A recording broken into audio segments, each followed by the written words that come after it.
দূরদেশে বসবাসকারী বাংলাদেশিদের কথা বলছে ডিবিসি নিউজ। তাদের সুখ দুঃখ, হাসি কান্না, আশা নিরাশার কথা সবার সামনে তুলে আনতেই আমাদের আয়োজন দূরদেশে সুখ দুঃখ। বিদেশে মাটিতে বাংলাদেশের মানুষগুলো মূলত যাচ্ছেন কাজের সন্ধানে, আর সেজন্য শেষ সম্বলটুকু পর্যন্ত ব্যয় করেন অনেকে। সেখানে অক্লান্ত পরিশ্রমের অর্থে পরিবারের মুখে ফোটান হাসি, আর তাদের পাঠানো রেমিটেন্সে দেশের অর্থনীতি হয় সমৃদ্ধ। অবশ্য দালালদের খপ্পরে পড়ে কেউ কেউ হন নিঃস্ব পর্যন্ত। অন্যদিকে অনেক বাংলাদেশি নিজ গুণে দেশের নাম করছেন উজ্জ্বল। আমরা সেই সব মানুষের সবার কথাই বলবো এই আয়োজনে। আপনাদের সবাইকে আমন্ত্রণ জানাচ্ছি, আমি মজুমদার জুয়েল। ইরান ইসরায়েল সংঘাতে ঘি ঢালল যুক্তরাষ্ট্র, যথারীতি পাল্টা আঘাত করল ইরান। অবশ্যম্ভাবী রূপেই আতঙ্কিত প্রবাসী বাংলাদেশিরা। আপাতত যুদ্ধ বন্ধ হলেও কখন আবার শুরু হয়ে যায় সে আশঙ্কায় এখন দিন কাটছে তাদের। ইরান ইসরায়েল সংঘাত, একের পর এক ক্ষেপণাস্ত্র আর ড্রোনের আঘাতে প্রকম্পিত দুই দেশ। 13 জুন থেকে শুরু হওয়া এই সংঘাতে আতঙ্ক ছড়ায় মধ্যপ্রাচ্য সহ গোটা বিশ্বে। এরই মধ্যে মার্কিন যুক্তরাষ্ট্র ইরানের 3টি পারমাণবিক কেন্দ্রে হামলা চালায়। পদধ্বনিত হয় তৃতীয় বিশ্বযুদ্ধের। আর তার প্রতি উত্তরে ইরান হামলা চালায় কাতার ও ইরাকে মার্কিন ঘাঁটিতে। মাথার উপর দিয়ে শত শত ক্ষেপণাস্ত্রের শব্দে আতঙ্কে ছুটতে থাকেন প্রবাসী বাংলাদেশিরা। সেই আতঙ্কে আকাশসীমা বন্ধ করে দেয় কাতার, আরব আমিরাত, কুয়েত ও বাহরাইন। তবে সোমবার রাতেই মার্কিন প্রেসিডেন্ট ঘোষণা করেন যুদ্ধবিরতিতে রাজি হয়েছে ইরান ইসরায়েল। এই ঘোষণার কয়েক ঘণ্টা পর যুদ্ধবিরতি কার্যকর করে দুই দেশ। তবে কিছু সময় পর তা লঙ্ঘনের অভিযোগ তোলে ইসরায়েল। মধ্যপ্রাচ্য প্রবাসী বাংলাদেশিরা চান যুদ্ধ বন্ধ হোক, শান্তি ফিরে আসুক। DBC news desk. এ বিষয়ে কথা বলার জন্য আছে আমাদের সঙ্গে অতিথি হিসেবে যুক্ত হচ্ছেন বাহরাইন থেকে বিয়ন্ড মানির এক্সক্লুসিভ কমিউনিটি ম্যানেজার মাজারুল ইসলাম বাবু, এবং আছেন সৌদি আরবের কিং ফাহাদ ইউনিভার্সিটির অধ্যাপক ডক্টর আনোয়ারুল হাসান। দুজনকে স্বাগত জানাই এবং দুজনের প্রতি কৃতজ্ঞতা আমাদের সঙ্গে যুক্ত হওয়ার জন্য। অধ্যাপক আনোয়ারুল হাসানকে দিয়ে শুরু করতে চাই। মানে যে পরিস্থিতি দেখছেন, আপনি মধ্যপ্রাচ্যে বহু বছর ধরে কাজ করছেন, আপনি কাতার বিশ্ববিদ্যালয়ে পড়িয়েছেন, এখন কিং ফাহাদে যাচ্ছেন। এই যে পরিস্থিতি তৈরি হলো, সেটিকে আপনি কিভাবে বিশ্লেষণ করবেন, যে কেন আজকের এই পরিস্থিতির মুখোমুখি হতে হলো মধ্যপ্রাচ্যকে? আসসালামু আলাইকুম। আমি প্রথমে ধন্যবাদ জানাচ্ছি ডিবিসি টিভিকে আমাকে ইনভাইট করার জন্য এই আয়োজনে। সেই সাথে সম্মানিত দর্শকদেরকে সবাইকে আসসালামু আলাইকুম। আমি এই যুদ্ধকে 4টি ভাবে দেখতে পাচ্ছি। এখান থেকে আমার পার্সোনাল অ্যানালিসিসে যে পয়েন্টগুলো উঠে এসেছে, তার মধ্যে প্রথমটি হচ্ছে যে ইসরায়েল এবং যুক্তরাষ্ট্রের তরফ থেকে ইরানে যে একটি সামরিক হামলা হবে, এটা আগে থেকেই ধারণা করা ছিল, সবাই জানতো। শুধুমাত্র এটা সময়ের ব্যাপার ছিল। প্রেসিডেন্ট ট্রাম্প তার প্রেসিডেন্সি পাওয়ার আগে থেকেই কাইন্ড অফ এটা জানা ছিল যে সেকেন্ড টার্মে প্রেসিডেন্ট ট্রাম্প এবং ইসরায়েল তারা অ্যাটাক করবেন ইরানকে। কিন্তু এই মুহূর্তে যেটা সময়টাকে, এখন যে সময়কে ইরান বেছে নিয়েছে, ইসরায়েল বেছে নিয়েছে অ্যাটাক করার জন্য, তার একটি কারণ হচ্ছে যে এই অ্যাটাকের মাধ্যমে ইসরায়েল প্রথমত যে স্বার্থ, যে উদ্দেশ্য হাসিল করার চেষ্টা করেছে, সেটা হচ্ছে যে গাজার গণহত্যা থেকে মানুষের পুরো বিশ্বের দৃষ্টিকোণটাকে অন্যদিকে সরিয়ে দেওয়া। এটা ছিল একটা কৌশলগত সময় এভাবে চুজ করে নেওয়া। দ্বিতীয়ত, বিগত মাসগুলোতে বা বিগত বছরগুলোতে রিসেন্টলি যেটা হয়েছে, ইসরায়েল ইরানের যে বন্ধুসুলভ প্রক্সি যেটা মিডল ইস্টে বিভিন্ন দিকে ছিল, এক এক করে সবাইকে ধরাশায়ী করে ফেলেছে। প্রথমে হিজবুল্লাহকে করেছে, তারপরে হামাসকে করেছে, তারপরে হুতিকে শেষ করা হয়েছে। সো এই সমস্ত প্রক্সিকে শেষ করার পরে সিরিয়াকে শেষ করে ফেলা হয়েছে। ইরান এখন তার আশেপাশে আর কোনো বন্ধু এই মুহূর্তে নেই বলা চলে। সেজন্য এই দুই কারণে আমার মনে হয় যে এই সময়টাকে বেছে নিয়েছে ইসরায়েল অ্যাটাক করার জন্য। দ্বিতীয়ত, আমি যেটা এখানে দেখতে, আমার কাছে যেটা মনে হয় যে এই ইরান ইসরায়েল সংঘাতে ইরান যে মাত্রায় সামরিক কৌশল, মনোবল এবং প্রযুক্তিগত সক্ষমতা প্রদর্শন করেছে, তা শুধুমাত্র মধ্যপ্রাচ্যেই নয়, গোটা বিশ্বকে অবাক করে দিয়েছে। বিশেষ করে ইরান অ্যাট এ টাইম যখন যখন হান্ড্রেডস অফ মিসাইলস নিক্ষেপ করছে এবং আয়রন ডোমের যে গ্যাপগুলো আছে, ইসরায়েলের প্রতিরক্ষা আকাশসীমার প্রতিরক্ষা ব্যবস্থার যে গ্যাপগুলো আছে, সেগুলোকে আইডেন্টিফাই করে সেটাকে কৌশলগতভাবে যেটা ইউটিলাইজ করেছে, সেটা পৃথিবীকে অবাক করে দিয়েছে। মানুষ এটা এভাবে কেউ এক্সপেক্ট করতে পারেনি। তৃতীয়ত আমরা যেটা দেখেছি সেটা হচ্ছে যে এই যুদ্ধ যুক্তরাষ্ট্র এবং যদিও আপাত দৃষ্টিতে এই যুদ্ধে এই অ্যাটাকে ইসরায়েলকে বেশি শক্তিশালী মনে হতে পারে, বা ইসরায়েল বেশি ক্ষতি সাধন করেছে এমন মনে হতে পারে। আমার পার্সোনাল অ্যানালিসিস হচ্ছে যে এই যুদ্ধ, এই অ্যাটাক ইসরায়েলের অসহায়ত্বকে প্রমাণ করেছে, সামনে নিয়ে এসেছে যে ইসরায়েল একা কিন্তু ইরানের সাথে যুদ্ধ করে টিকতে পারবে না। যেটা আমরা দেখেছি কয়েকদিন ইসরায়েল অ্যাটাক করার পরে নেতানিয়াহু একেবারে উঠে পড়ে লেগেছিল ট্রাম্পকে এই যুদ্ধে জড়ানোর জন্য, ইউএসকে জড়ানোর জন্য, এবং ইউএস জড়ানো ছাড়া ইসরায়েলের পক্ষে একা এই যুদ্ধ বেশি দিন চালিয়ে যাওয়া সম্ভব ছিল না। ফোর্থ, আমার কাছে মনে হয় যে এই যুদ্ধ যেই মেসেজ আমাদেরকে দিচ্ছে, গোটা বিশ্বের মুসলিম রাষ্ট্রগুলোকে যে মেসেজ দিচ্ছে, সেটা হচ্ছে যে মুসলিম রাষ্ট্রগুলো যদি সবাই নিজের যে মডার্ন নেশন স্টেটস আছে, এই জিওগ্রাফিক বাউন্ডারিজগুলোর বেসিসে যদি নিজেদের আইডেন্টিটি বজায় রাখে এবং পুরো বিশ্ব মুসলিম যে একটি বডি, একটি জাতি, এটা যদি তারা এখনো রিয়েলাইজ করতে না পারে এবং এই মন মানসিকতা নিয়ে যদি তারা তাদের পররাষ্ট্রনীতি এবং তাদের যাবতীয় নীতি যদি গড়ে না তোলে, একজন অ্যাটাক হলে সবাই যদি এগিয়ে না আসে, তাহলে এক এক করে এভাবে সমস্ত মুসলিম মুসলিম রাষ্ট্রগুলোর ঐক্যের প্রতি একটা বেশ গুরুত্বপূর্ণ হয়ে গেছে এই আঘাতের পরে। সবগুলো মুসলিম রাষ্ট্র একসাথে থাকলে কিন্তু এত সাহস কেউই পেত না। এখন সেটি কি ওই যে শিয়া সুন্নির বিষয়টা আছে কিনা, এই কারণে মুসলিম রাষ্ট্রগুলো এক হচ্ছে না, ইরানকে সাপোর্ট করছে না, এরকম নানা ধরনের কথাবার্তা চলে। আমি এই জায়গাটায় অধ্যাপক আনোয়ার আপনার কাছে আসবো। আমি একটু মাজহারুল ইসলাম বাবুর কাছে ঘুরে আসি। বাহরাইনেও মার্কিন ঘাঁটে ছিল, সম্ভবত যেদিন হামলা ইরান প্রতিঘাত করলো তার বোধহয় ৩-৪ দিন আগে ঘাঁটিগুলো সরিয়ে নেওয়া হয়েছে। সরিয়ে না নিলে হয়তো সেখানেও বাহরাইনের উপরেও এই আঘাত হানত ইরান। আপনারা কি অবস্থায় আছেন, কেমন আছেন, একটু শুনি আপনার কাছ থেকে। বাহরাইনে আসলে দীর্ঘদিন যাবত আপনারা জানেন যে এখানে তাদের একটা বেজ আছে, এটা হচ্ছে শিপ বেজ একটা আছে, যেখান থেকে আসলে সমস্ত কিছু নিয়ন্ত্রণ হয়। সেটা যুদ্ধের দামামা বাজার পরে কিন্তু ওরা যখন দেখলো যে পরিস্থিতি খুবই খারাপ, তখন তারা এটা মাঝ সমুদ্রে নিয়ে যায়।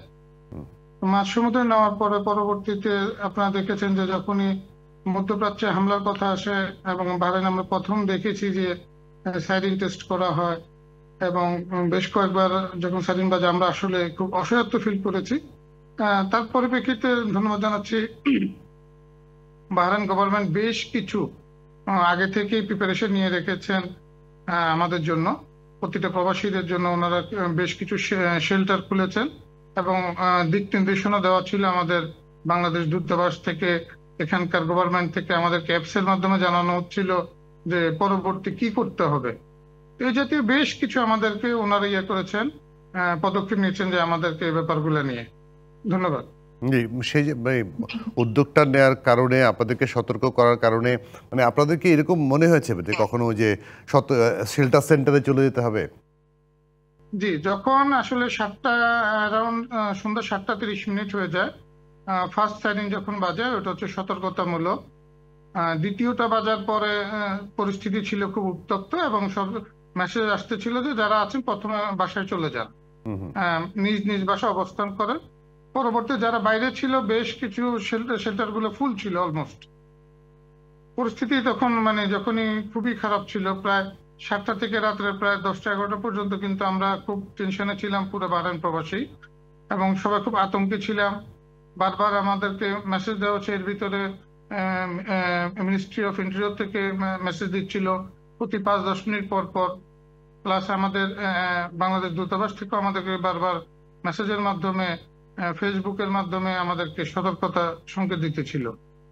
এই শেল্টার সেন্টারগুলো তো শুধু প্রবাসীদের জন্য? শেল্টার সেন্টারগুলো সবার জন্য আসলে, যে কেউ যেতে পারবে। আবার কিছু এরিয়া ভাগ করা হয়েছে, যেমন ধরেন যেখানে ওদের শিপ আছে ওই এরিয়াগুলো মূলত 1-2 দিন আগে থেকে খালি করার নির্দেশ দেওয়া হয়েছে। এবং যারা ছিলেন এখানকার ইউএস পাসপোর্টধারী, শুধুমাত্র যারা বেইজের লোক ছিল তারাই ভিতরে ছিল, বাকি যাদের ফ্যামিলি ছিল এরা আগে বারান ছেড়ে দিয়েছে। ওদেরকে একটা নির্দিষ্ট টাইম দিয়ে দিয়েছে ইউএস থেকে যে ফ্যামিলি সেন্ড ব্যাক করো। আপনাদের এই শেল্টার সেন্টারগুলো আসলে কি, মানে কোনো বাংকার জাতীয় কিছু? না না, এখানে শেল্টার গুলো হচ্ছে বড় বড় হাই রাইজ বিল্ডিং গুলোর নিচে, কিন্তু এখানে অনেক অনেক বড় পার্কিং লট গুলো আছে। তো ওগুলাকে শেল্টার হিসেবে ব্যবহার করা হয়, এবং যেগুলো সবচেয়ে বেশি মজবুত, আচ্ছা, ওগুলা মানে অনেক মজবুত, যার জন্য ওগুলা বাংকারের মতো করা। যেটা আসলে মানে যদি কোনো ভিডিও থাকতো দেখানো যেত। সেখানে ধরেন যখনই সেটিং গুলো বাজা শুরু হয় তখনই লোকজন ওইটার নিচে যাওয়া শুরু করে দেয়। আর বিশেষ করে আমার বড় ভাইয়ের ছেলে এখানে ডিফেন্সে আছে, সেও আমাদেরকে আপডেট করতে থাকে যে পরবর্তী কি করতে হবে, এবং কখন বেশি পরিস্থিতি খারাপ হলে আমরা যেন অবশ্যই শেল্টারে চলে যাই আপাতত বাসায় থাকার জন্য। ধন্যবাদ। জি, বুঝতে পেরেছি। আমি আবার একটু অধ্যাপক আনোয়ারুল হাসানের কাছে যাই। আনোয়ারুল হাসান, কাতারে যে জায়গাটায় আপনি কদিন আগেও কাজ করেছেন, এখনো পুরোপুরি শিফট হননি সম্ভবত সৌদি আরবে, কিন্তু কাতারের উপর দিয়ে যে দৃশ্য আমরা দেখেছি, কাতারের হামলা হয়েছে ইউএস বেইজে, বাংলাদেশিরা ছুটোছুটি করেছিল। বাংলাদেশিরা যারা রাস্তায় ছিল, আমার সাথে কথা হয়েছে কয়েকবার, আমাদের প্রতিনিধির সাথে কথা হয়েছে, ভয়ানক একটা পরিস্থিতি তৈরি হয়েছিল। আপনি এই মুহূর্তে দূরে থেকেও কতটুকু ফিল করতে পারেন আসলে? ইনফ্যাক্ট ইন্টারেস্টিং ব্যাপার হচ্ছে কাতারে যে সময় অ্যাটাক হয়েছে ওই সময় আমি কাতার এবং সৌদির বর্ডারে ছিলাম। আই ওয়াজ ইন কাতার। ঘটনা আগের দিন সামহাও অনেকে আমরা জানতাম, হয়তো নিশ্চিতভাবে না জানলেও এটা অলমোস্ট জানা হয়ে গেছিল যে ইমিনেন্ট অ্যাটাক ইরান করতে যাচ্ছে, এবং সেটা কাতারের যে বেজ আছে আমেরিকান বেজ ওখানেও হতে পারে, এবং আশেপাশে অন্যগুলোতেও হতে পারে। ইনফ্যাক্ট ইরান এটা অ্যাডভান্স জানিয়ে দিয়েছে, কাতারকেও জানিয়ে দিয়েছে, আপনারা পত্রপত্রিকা দেখেছেন। ইরান খুব সুন্দর একটা কূটনীতি এখানে শো করেছে, তারা অ্যাটাকও করেছে, but at the same time advance তারা যুক্তরাষ্ট্রকেও জানিয়েছে এবং কাতারকেও জানিয়েছে, যাতে এটার মাধ্যমে কোনো ক্ষয়ক্ষতি না হয়। এটা আমি কাতারে ছিলাম ওই দিন যেদিন এই ঘটনাটা ঘটেছে। ঘটনা ঘটার কিছুক্ষণ আগে আমি বাই রোড ড্রাইভ করে কাতার থেকে সৌদি গেলাম, এবং যাওয়ার পরে শুনতে পেলাম অন দ্য ওয়ে, অ্যাকচুয়ালি আমি ফোন পেলাম বন্ধু বান্ধবের কাছ থেকে ইউরোপে বা অন্যান্য জায়গা থেকে, যে হোয়াটস হ্যাপেনিং ইন কাতার, সবাই ঠিক আছে কিনা। এই ধরনের একটা ঘটনা অপ্রত্যাশিত, মানুষ কখনো ভাবতেও পারেনি। বিশেষ করে মানুষ জানে যে ইরান এবং কাতারের মধ্যে খুব বন্ধুসুলভ একটা সম্পর্ক আছে, খুবই দৃঢ় একটা সম্পর্ক আছে, যেটা কাতারের ব্লকেডের সময় ইরান যেভাবে এগিয়ে এসেছিল এবং হেল্প করেছে কাতারকে, সেটার মাধ্যমে খুব স্ট্রং একটা, এবং এই যুদ্ধবিরতির মধ্যস্থতায় কিন্তু কাতারের আমিরের নাম এসছে বিভিন্ন জায়গায়। কাতারের আমিরের মাধ্যমেই ট্রাম্পের সঙ্গে যোগাযোগ এবং ইরানের প্রেসিডেন্টের সঙ্গে যোগাযোগ, তারপরে এই মধ্যস্থতার কারণে কিন্তু একদিনের মাথায় সেই ঘটনাটা ঘটলো, এক ধরনের যুদ্ধবিরতি হলো। তারপরে যদি টেনশন আছে, আমি সেই জায়গাটায় আসবো, একটা ছোট্ট বিরতি নিয়ে আসি। যে যুদ্ধবিরতি হলো, তারপরে আবার পাল্টাপাল্টি অভিযোগ আছে। ইরান বলছে ইসরায়েল আঘাত করছে, ইসরায়েল বলছে ইরান আঘাত করছে। আসলে ঘটনাটা কি ঘটছে একটু আপনাদের কাছে জানবো, একটা ছোট্ট বিরতি নিয়ে আসি। দর্শক, দূরদেশে সুখ দুঃখ থেকে নিচ্ছি ছোট্ট একটা বিরতি, সঙ্গে থাকবেন।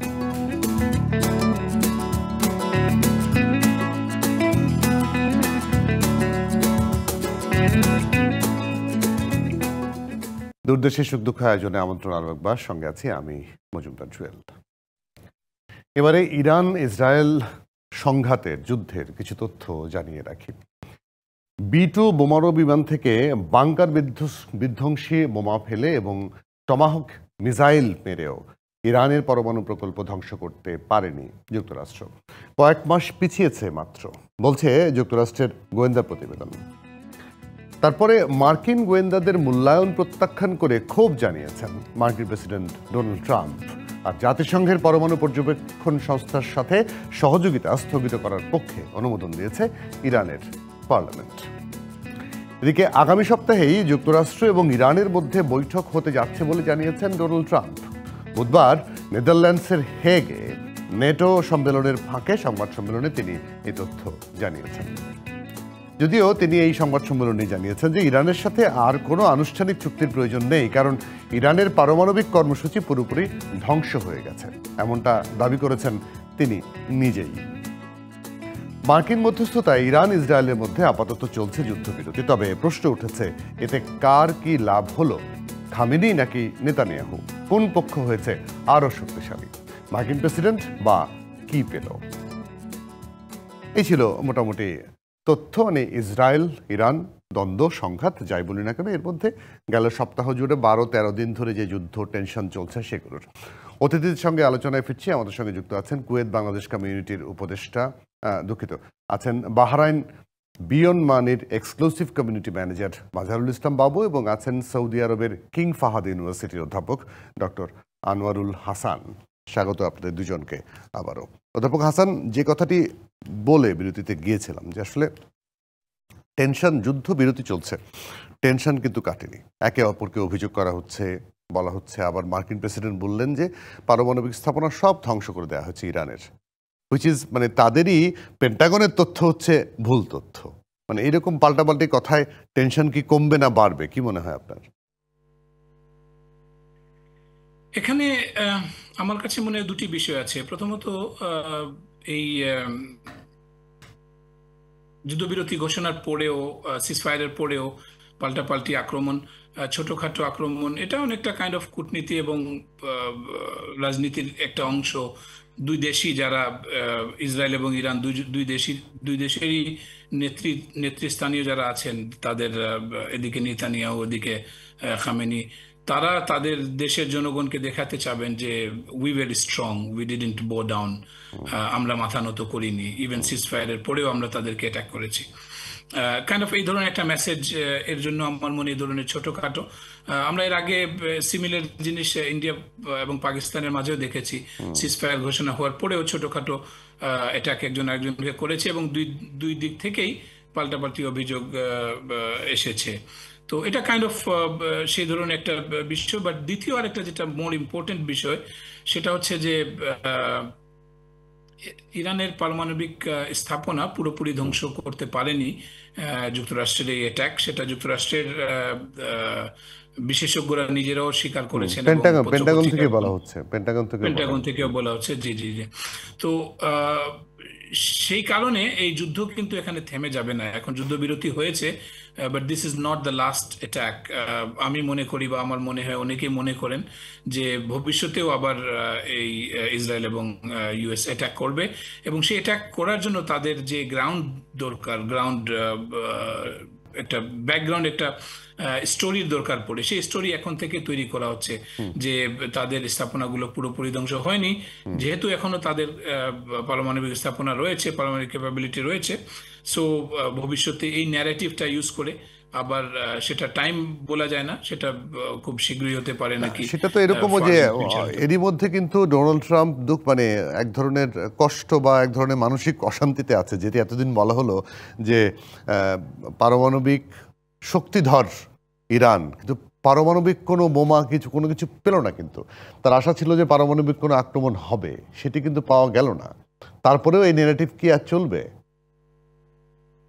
ইনফ্যাক্ট যেটা ট্রুথ যদি বলা হয়, পারমাণবিক capability of Iran, is that really an issue or not? That is a big question, because আজ থেকে 25-20 বছর আগে, 22 বছর আগে, ইরাক অ্যাটাকের আগেই আমরা দেখেছিলাম যুক্তরাষ্ট্র থেকে বা বিভিন্ন দিক থেকে, ইসরায়েল থেকে এই ধরনের ন্যারেটিভ সামনে এসেছিল যে তারা মুসলিম রাষ্ট্রগুলোর মধ্যে গুনে গুনে 7টা দেশকে বা লট অফ কান্ট্রিকে তারা এক এক করে দুর্বল করে দিতে চায়, উইক করে দিতে চায়। এবং সেটাই শুরু হয়েছিল ইরাক দিয়ে, তারপরে আফগানিস্তান, তারপরে আপনার লিবিয়া গেল, তারপরে সিরিয়া গেল, এদিকে ইয়েমেন গেল। তো সর্বশেষ ইসরায়েলের সরাসরি বিরোধিতা করার মতো দেশ একমাত্র ইরানই এখনো দাঁড়িয়ে আছে।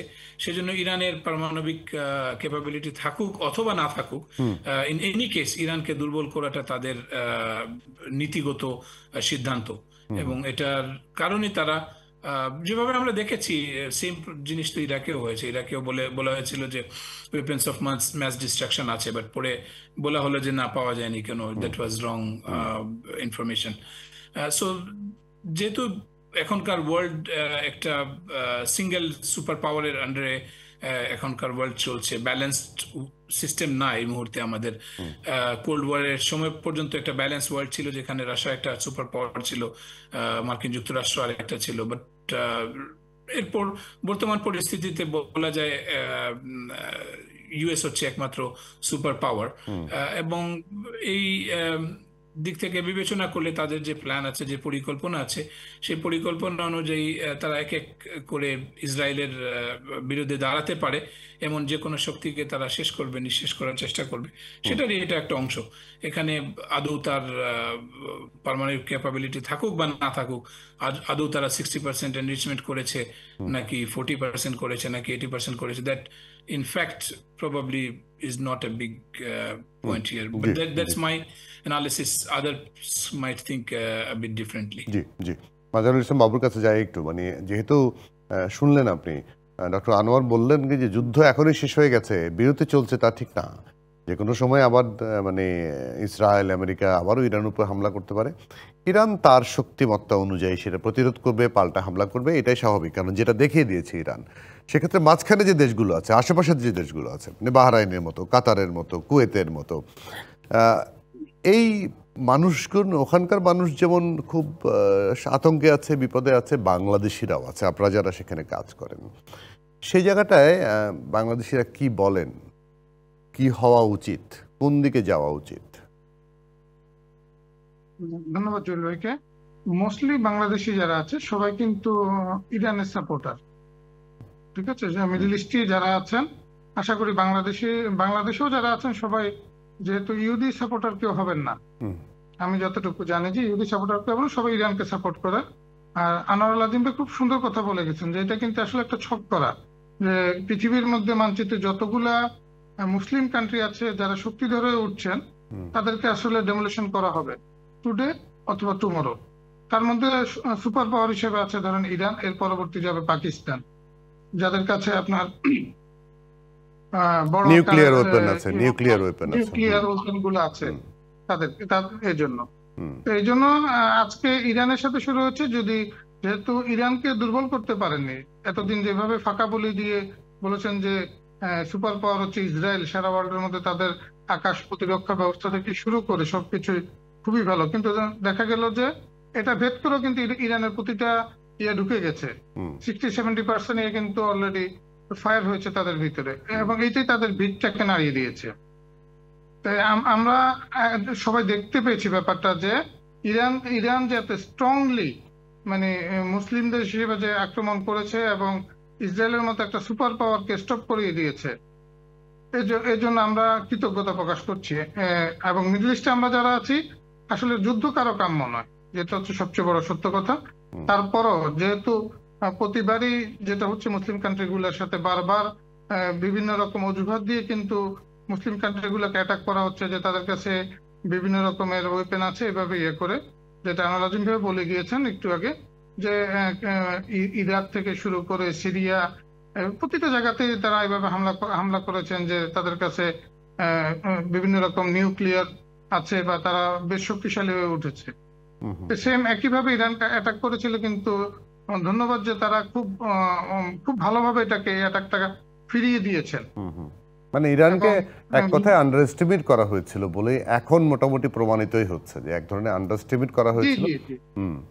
সেই জায়গাটা তারপর ধরেন অবশ্যই যুদ্ধ চায় না, অবশ্যই মানে ইরানের পক্ষে তো বাংলাদেশ সরকারও বিবৃতি দিয়েছে, একটা পক্ষ অপক্ষর কোনো বিষয় নাই, বিষয় হচ্ছে যুদ্ধ। এবং যুদ্ধটা হলে কিন্তু আলটিমেটলি আপনারা যারা বিদেশে আছেন তারা যেমন বিপদে পড়বেন, তার প্রভাব কিন্তু আমাদের এখানেও পড়বে। সেই জায়গাটায় বাংলাদেশিরা অবশ্যই চাইবে না যুদ্ধ, কিন্তু ওই যে আরব দেশগুলো, আপনি যেটা বললেন যে ইসলামিক কান্ট্রিগুলোতে একের পর এক হামলা হয়ে তাদেরকে ধ্বংস করার যে পরিকল্পনা, সেখানে যে দেশগুলো একসাথে থাকতে পারছে না কেন, ওয়াইসি বলি যাই বলি না কেন, তারা তো কোনো অ্যাক্টই করতে পারছে না কেন? এ ব্যাপারে বলতে গেলে সবচেয়ে বড় ব্যাপার হচ্ছে কি, ধরেন আপনি ওয়াইসি জানেন, জিসিসির কিন্তু ওদের একটা গ্রুপ আছে। আপনি দেখেন এরা কিন্তু পারমাণবিক ভাবে তাদের কাছে কিছুই নাই, এবং এদেরকে শক্তিশালীও করতে দেওয়া হচ্ছে না। এদের মধ্যে বিভিন্ন বেজ এনে দেওয়া হচ্ছে, শুধুমাত্র ইউএস বেজ দিয়ে এদেরকে সান্ত্বনা দেওয়া হচ্ছে। এবং ওনারা জানি না কেন এই বোকা স্বর্গে বাস করেছেন। এত বড় বড় কান্ট্রি গুলো এবং এত পয়সাওয়ালা কান্ট্রি, আপনি ধরেন কুয়েত, সৌদি আরব, কাতার, এদের কারো কাছেই কিন্তু কিছু নাই। এরা শুধুমাত্র বেজ নিয়ে বসে আছেন, ইউএস এর বেজ গুলো নিয়ে, এবং এদেরকে খাওয়াচ্ছেন, পড়াচ্ছেন এবং এদেরকে দিয়ে চালাচ্ছেন। উচিত হচ্ছে এখন ইসলামিক যে কান্ট্রি গুলো আছে খুব স্ট্রংলি তারাও এই পদক্ষেপ গুলো নেওয়া, আকাশ প্রতিরক্ষা ব্যবস্থা নেওয়া, নিউক্লিয়ার বানানো শুরু করে দেওয়া। নিউক্লিয়ার বানানো, আসলে নিউক্লিয়ার মানে পারমাণবিক শক্তিধর হওয়াটা হ্যাঁ শক্তি সমর্থনের জন্য ঠিক আছে, কিন্তু এটা পৃথিবী বিশ্ব শান্তির জন্য ঠিক না, অবশ্যই ভালো না, তাই না? সৌদি আরবের মতো এত বড় দেশ, তাদের উচিত হচ্ছে, যেটা আমি মনে করি যে তাদের উচিত হচ্ছে সুপার পাওয়ার হওয়া। জিসিসির মধ্যে সবচেয়ে বেশি সুপার পাওয়ার তাদের হওয়া উচিত। তারা যদি এই জাতীয় পদক্ষেপ গুলো নেয়, তার আশেপাশের রাষ্ট্রগুলো কিন্তু একসাথে আছেন। বাহরাইন কিন্তু খুব ছোট একটা কান্ট্রি, এটা একটা ছোট্ট একটা দ্বীপ, যেটা হয়তো বাংলাদেশের আমাদের যে কোনো একটা ডিস্ট্রিক্টের সমান হবে। আচ্ছা, না ঠিক আছে, আমি বুঝতে পেরেছি আনোয়ারুল ইসলাম। আমি তো আনোয়ারুল ইসলাম যে প্রশ্নটি, আনোয়ার হাসান যে প্রশ্নটি করেছিলাম যে এই মুসলিম বিশ্বগুলো একসাথে হচ্ছে পাচ্ছে না কেন, এটা কি মানে স্বার্থগত দ্বন্দ্ব, বা ওই যে শিয়া সুন্নিদের এক ধরনের মানসিক দ্বন্দ্ব, বিরোধিতা, এসব কারণে কি ইরানের পক্ষে সবাই একসঙ্গে দাঁড়াতে পারছে না? জি জি জি, আমি তো আনোয়ারুল হাসানের কাছ থেকে নেই। আপনি যে কোশ্চেনটা করেছেন এটা একটা ঐতিহাসিক $1 মিলিয়ন কোশ্চেন। এটা যে কেন এই অবস্থায় আমরা এসেছি, কেন আমরা এক হতে পারছি না, বা কেন মুসলিম রাষ্ট্রগুলো এক হতে পারছে না, কেন তারা অসহায় হয়ে পড়েছে। আমি বলবো, এর আনসার দেওয়ার আগে আমি একটু বলে রাখি যে আমার কাছে মনে হয় এখান থেকে প্রতিটি দেশের জন্য, ইনক্লুডিং আমাদের বাংলাদেশের জন্য নেওয়ার মতো শিক্ষা এখানে আছে। সেটা হচ্ছে যে এই মুহূর্তে যেটা আরব কান্ট্রিজ গুলো দাঁড়াতে পারছে না বা তাদের পক্ষে দাঁড়ানো সম্ভব না, তার বেসিক মেইন রিজন আমার কাছে যেটা মনে হয় সেটা হচ্ছে, যখন আপনার অটোমান এম্পায়ার ভেঙে ফেলা হলো, ভেঙে পুরো মুসলিম রাষ্ট্রকে, একটি মুসলিম খেলাফতকে টুকরো টুকরো করে 20টা 22টা 25টা রাষ্ট্র ছোট ছোট তৈরি করে দেওয়া হলো। এই সময় যেটা হয়েছে, আমাদের মুসলিম রাষ্ট্রগুলো তাদের নিরাপত্তার জন্য অন্যদের উপর নির্ভরশীলতা নীতিটাকে নিয়ে চলেছে। তারা অন্যদের উপর নির্ভর হয়ে গেছে। কেউ যুক্তরাষ্ট্রের উপর নির্ভর হয়েছে, কেউ রাশিয়ার উপর নির্ভর হয়েছে, যে আমার উপর কোনো অ্যাটাক হলে রাশিয়া আমাকে সেভ করবে, বা আমার উপর কোনো অ্যাটাক হলে, যেমন আমাদের সৌদি আরব সহ ইউএই বা অন্যান্য যেই জিসিসির কান্ট্রিগুলো আছে, এদের ইউএস এর উপর নির্ভরতা আছে। এই কারণে বিভিন্ন দেশগুলোতে ইউএস বেজও আছে, এয়ার বেজ আছে। তো অন্যদের উপর নির্ভর হয়ে যাওয়াটাই হচ্ছে এখনকার ব্যর্থতার কারণ। তো এখান থেকে আমরা এই শিক্ষা নিতে পারি যে আমাদের বাংলাদেশ হোক বা অন্য যত মুসলিম কান্ট্রি আছে, আমরা যদি আজকে মনে করি যে আমাদের পাশে ভারত একটি বিশাল কান্ট্রি, তার পাশে আমরা আমাদের সামরিক শক্তি স্ট্রং করে কি অর্জন করতে পারবো, সুতরাং ভারতের সাথে বন্ধুত্ব মেনে, ভারতের সাথে নতজানুর নীতি নিয়ে আমরা চলি, this will not work. Eventually আপনাকে কেউ অ্যাটাক করবে না, শুধুমাত্র আপনাকে তারা ভয় করবে। আপনার পর্যাপ্ত পরিমাণ প্রতিরক্ষা ব্যবস্থা আছে, এই কারণেই তারা আপনাকে অ্যাটাক করবে না। আপনি যখনই একজনের উপর ভরসা করে, তাদের উপর আপনি রিলাই করে আপনার পররাষ্ট্রনীতি বানাবেন, সেটা in the future down the road গিয়ে ডেফিনেটলি ইট উইল ব্যাকফায়ার। তো এটা একদিনের বিষয় নয়। আজকে এই দেশগুলোর জন্য কোনোভাবে সম্ভব না যে হঠাৎ করে একদিন তারা দাঁড়িয়ে যাবে যে আমরা যুক্তরাষ্ট্রের বিরুদ্ধে এত সহজ নয়, এত সহজ না, বিকজ তারা অলরেডি ডিপেন্ডেবল হয়ে আছে সব, ইউএস এর উপর অথবা রাশিয়ার উপর অথবা চায়নার উপরে অথবা ইউরোপীয় ইউনিয়নের উপরে। একটা ছোট্ট বিরতি নিয়ে আবারও ফিরছি, আপনাদের সঙ্গে আলোচনায় থাকবেন আমাদের সঙ্গে। দর্শক, দূরদেশে সুখ দুঃখ থেকে নিচ্ছি আরো একটি বিরতি, সঙ্গে থাকবেন।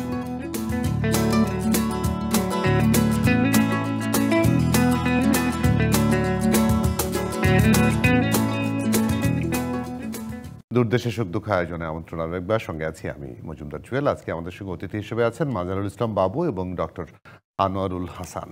দুজনকে আবারও স্বাগত জানাই। মাজারুল ইসলাম বাবু, এই যে যুদ্ধ এখন বিরতিতে আছে, বাট হয় হবে এরকম একটা টেনশন আছে, তাতে আপনাদের উপরে টেনশনটা বেশি।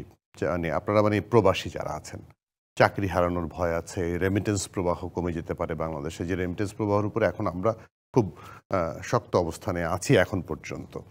সেটা তো আসলে কিরকম ভয় পান আপনারা, কিরকম মনে হয় যে এরকম কি কিছু হতে পারে বা লেন্দি হতে পারে কিনা? ধন্যবাদ জুল ভাই। আমি মূলত আসলে বিগত 19 বছর যাবত রেমিটেন্স নিয়ে কাজ করছি। বর্তমানে আমি ফিনটেক কোম্পানিতে ডিজিটাল রেমিটেন্স নিয়ে কাজ করছি। জি, এই জাতীয় যে কোনো পরিস্থিতি যখনই আসে, রেমিটেন্স প্রভাবটা খুব কমে যায়। মানুষ আতঙ্কে থাকে, প্রচন্ড রকম আতঙ্ক বিরাজ করে, যার জন্য রেমিটেন্স প্রভাব, যেমন গত কয়েকদিন থেকে কিন্তু রেমিটেন্স প্রভাব একেবারেই কমে গিয়েছে। লোকজন আসলে কি তারা থাকতে পারবে না, চলে যেতে হবে বা কোথাও মুভ করতে হবে কিনা, এই জাতীয় একটা টেনশন কিন্তু কনস্ট্যান্টলি সবার ভিতরে কাজ করে। যেমন আমরা ফ্যামিলি নিয়ে যারা আছি, আমরাও একটা টেনশনে ছিলাম যে এই জাতীয় পরিস্থিতি হলে আমরা কি করব, এই জাতীয় পরিস্থিতি কিভাবে কভার করব, যদি সত্যিকারের এখানেও যুদ্ধ লেগে যায় তাহলে আমরা কি এখানে থাকবো, যেহেতু যাওয়ার পথ বন্ধ, তাহলে কি আমরা সৌদি আরবে চলে যাবো। আমরা এরকম একটা প্রিপারেশন নিয়ে দেখেছি। ঠিক একইভাবে প্রতিটা প্রবাসী কিন্তু এই জাতীয় প্রিপারেশনে ছিল যে পরবর্তী যদি যুদ্ধ লেগেই যায় আর সেটা যদি বিস্তৃত হয় বাহরাইন সহ আশেপাশের জিসিসি গুলাতে, তাহলে আসলে আমরা কি করব। এবং এইসব ক্ষেত্রে দেখা গেছে যে প্রবাসীরা তখন আর টাকা পাঠাতে চায় না, যেহেতু তার আত্মরক্ষার জন্য কিছু টাকা দরকার আছে। মোস্টলি কিন্তু প্রবাসীরা খুব একটা টাকা তাদের হাতে রাখে না। তারা যখনই বেতনটা পায় তার মধ্যে 80% টাকাটা কিন্তু তারা দেশে সেন্ড করে দেয়। জি, তারা সেন্ড করে এবং 20% টাকাটা হাতে রাখে। এই জাতীয় যখন পরিস্থিতি হয় তখন তো তারা খুব আতঙ্কিত হয় এবং তারা চেষ্টা করে যে যে কোনো প্রকারে হোক এখানে টিকে থাকতে হবে।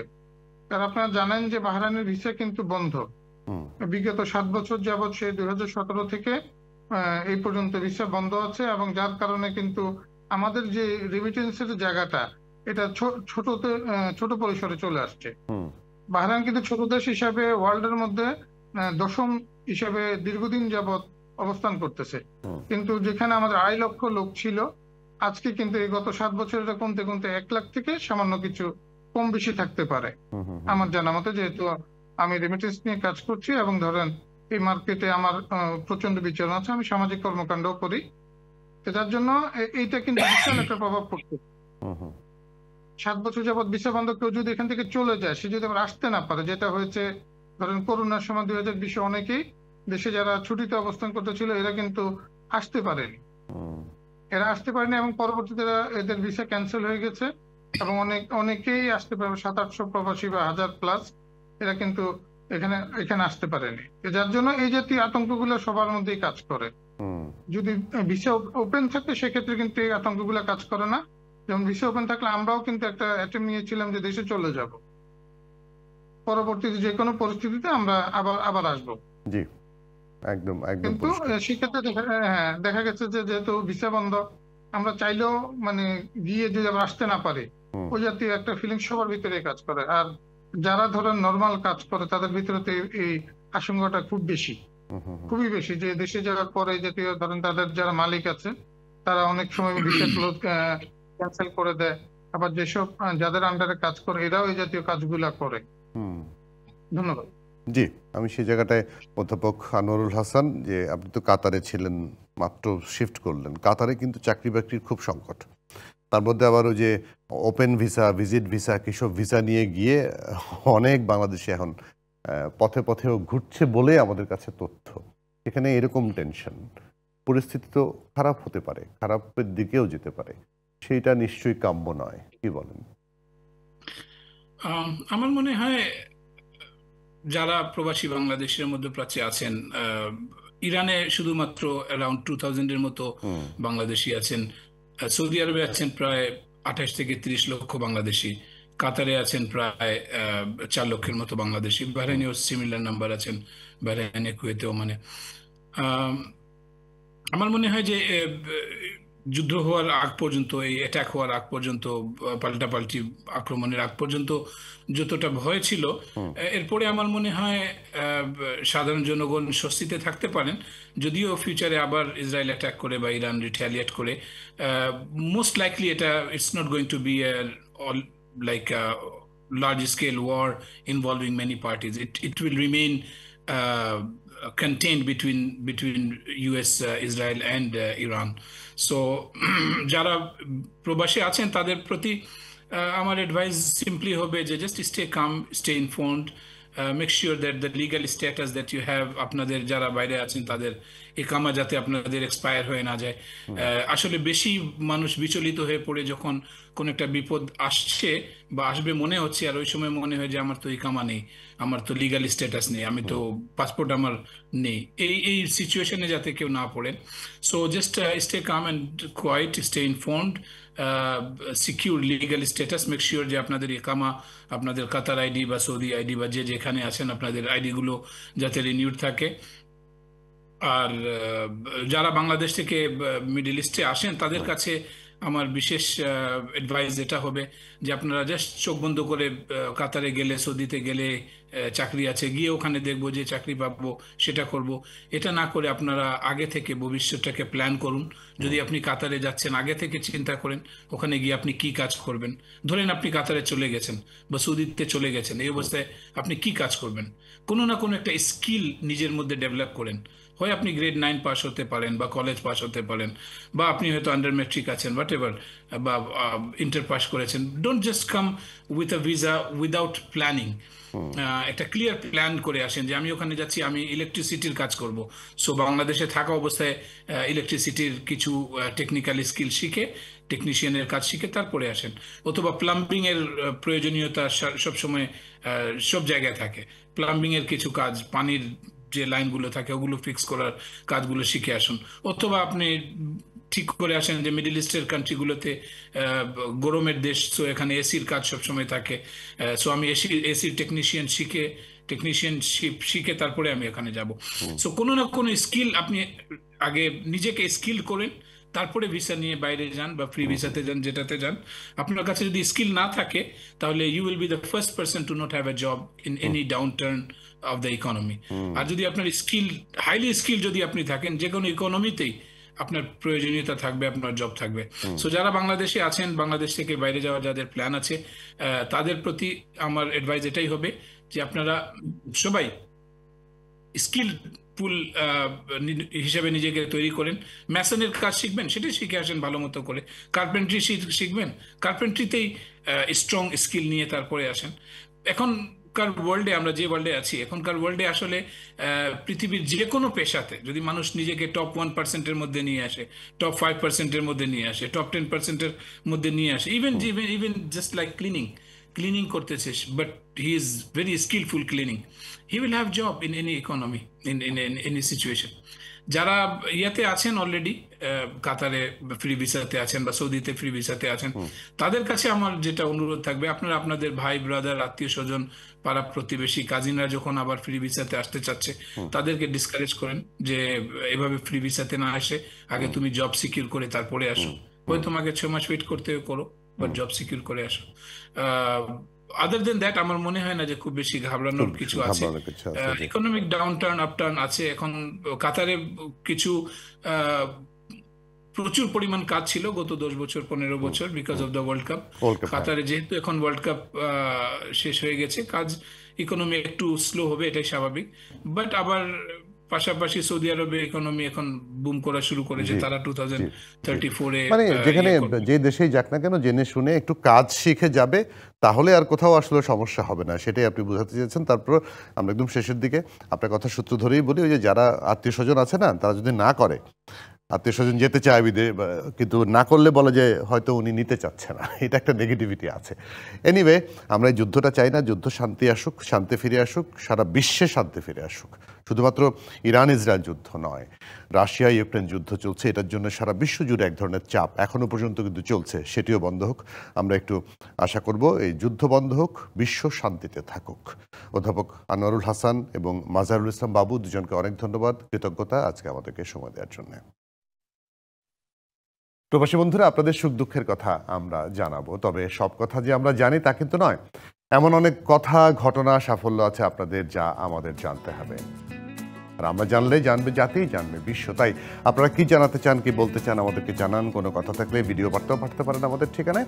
আমাদের সঙ্গে যোগাযোগের ঠিকানা ক্যাপিটাল লেটারে durdesh.dbc@gmail.com এই ঠিকানায়। ভালো থাকবেন, খুব ভালো। আবার দেখা হবে আগামী শুক্রবার। ডিবিসির সঙ্গে থাকবেন।